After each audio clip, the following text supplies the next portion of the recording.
সর্বভারতীয় নেতৃত্ব আমাদের সভাপতি মল্লিকার্জুন খার্গেজি, আমাদের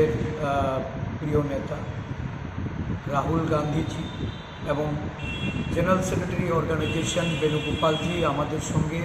জুম মিটিং করে বিভিন্ন রাজ্যে যে গ্রাউন্ড রিপোর্ট দলীয় সভাপতি এবং দলের প্রার্থীদের সঙ্গে ওনারা আলোচনা করেছেন এবং এই পর্যালোচনায় যে চিত্র উঠে এসেছে বিভিন্ন রাজ্যে রাজ্যে সভাপতি বা বিভিন্ন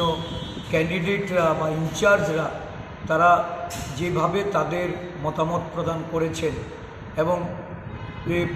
গ্রাউন্ড রিয়ালিটির উপর যে ভিউজ বেরিয়ে এসে এতে করে ইন্ডিয়া জোট ক্ষমতায় আসছে, ইন্ডিয়া জোটের ফলাফল ভালো হতে যাচ্ছে। একটা সত্যি কথা যেটা সাইকোলজিক্যাল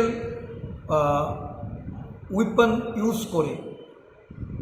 কংগ্রেস নেতা কর্মীদের মনোবল নষ্ট করে দেওয়ার গভীর ষড়যন্ত্রে লিপ্ত হয়েছে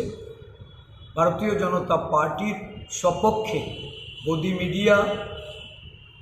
তাদের সমীক্ষা এনডিএকে তারা যেভাবে বিভিন্ন রাজ্যে রাজ্যে তাদের ফলাফল দেখাচ্ছে, কোনো কোনো রাজ্যে তো তারা সিট সংখ্যার থেকে বেশি আসন দেখিয়ে দিচ্ছে। এতে করেই বোঝা যাচ্ছে যে এটা ম্যানিপুলেটেড এবং এই সমীক্ষা এটা বিজেপি দলের তরফ থেকেই এটা প্রজেক্টেড, এটাকেই বিভিন্ন মিডিয়ার মাধ্যমে দেখানো হচ্ছে। আমরা আমাদের সর্বভারতীয় নেতৃত্বের যে আত্মবিশ্বাস, আমাদের রাজ্যে রাজ্যে দলের আমাদের নেতৃত্ব কর্মীদের